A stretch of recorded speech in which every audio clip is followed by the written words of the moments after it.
But in that sense, when I stopped using my voice and started letting them use their voice, it truly changed my business.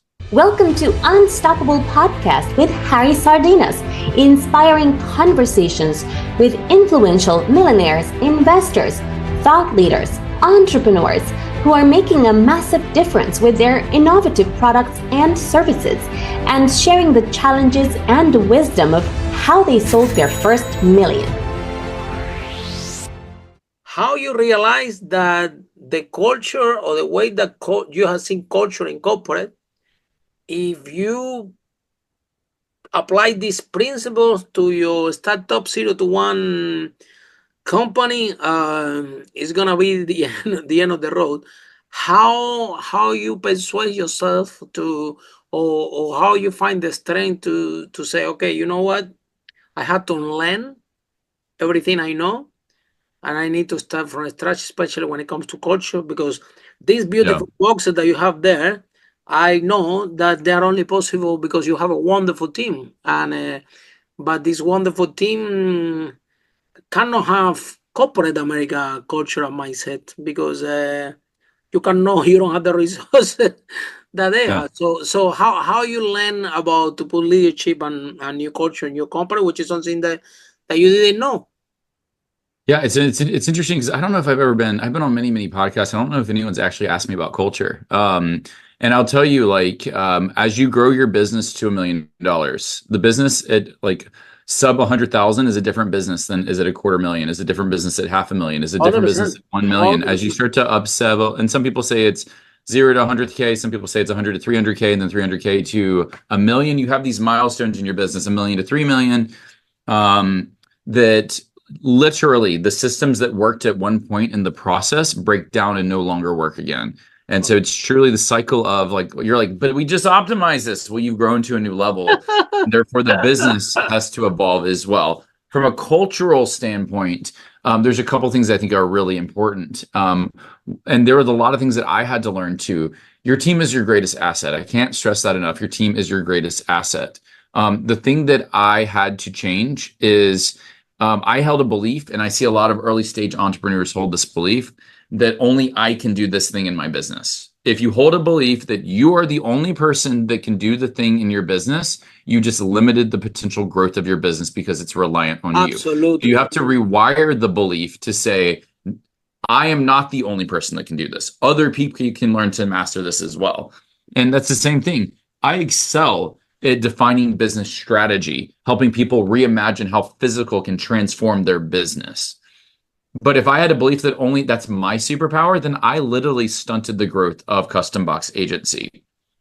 So part of this is also trusting people on your team and being comfortable with the fact that they may not do it the way that you do it, but as long as the outcome is still on par and representative of the quality of product that you're proud of, it's really, really important. I also recognize that my team, we're about 30 people now.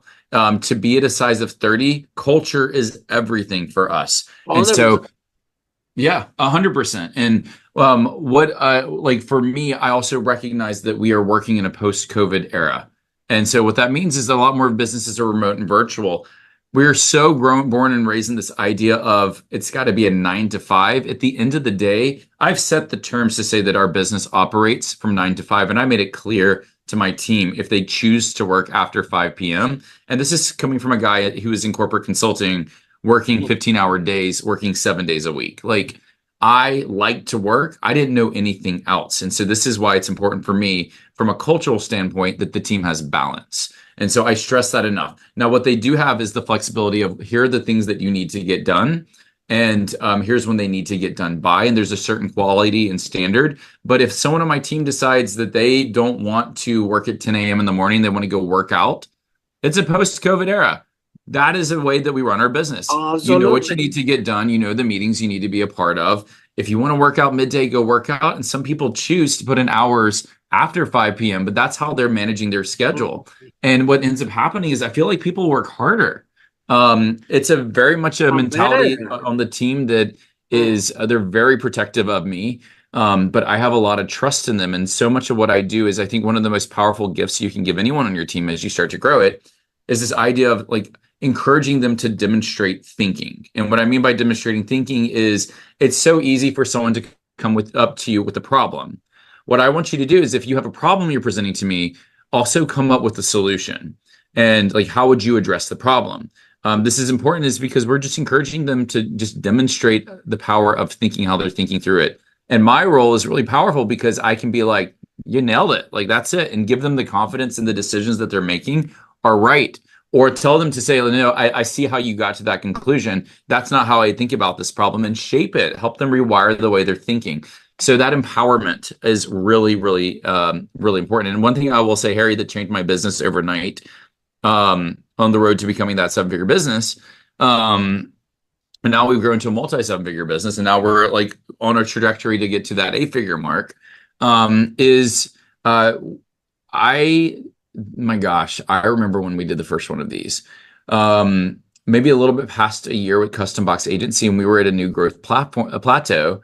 I had been so heavy-handed running our team meetings every day and doing everything, and decided to fly in the members of my team at the time, and I think we were like 7 people, and flew everyone to Austin, Texas, paid for an Airbnb, did a team retreat, and it scared the death out of me because I'm like, this is a lot of money I'm spending on flying the team to Austin and whatnot, and we just didn't have big. I mean, like, we were still, when you're 0 to $1 million, you're still operating lean. Exactly.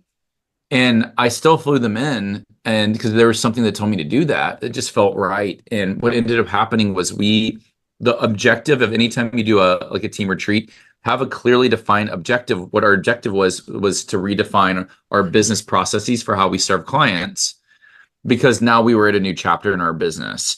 And when that started, I started to lead the session, and it took my chief of staff going, Mark, I just need you to sit and listen. We will run this session. You can chime in to validate how we're thinking.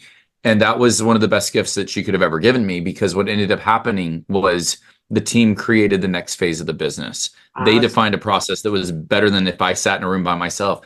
And not only that, they took accountability and ownership of the business in a way that after that retreat, my business was never the same again. How people showed up was never the same again. And that was something that, from a cultural perspective, we have lots of cultural values. Family first is a big one. But seeing them take ownership of the business, you have this team that when people start to create, it doesn't matter if you're a designer or who you are. Like, when a designer creates something and sees it come to life, it's incredibly intrinsically motivating. When the client success manager guides them through the strategy that ultimately leads to the box, like, they're seeing their ideas truly come to life in a way that's just really powerful. They're not a cog in the wheel.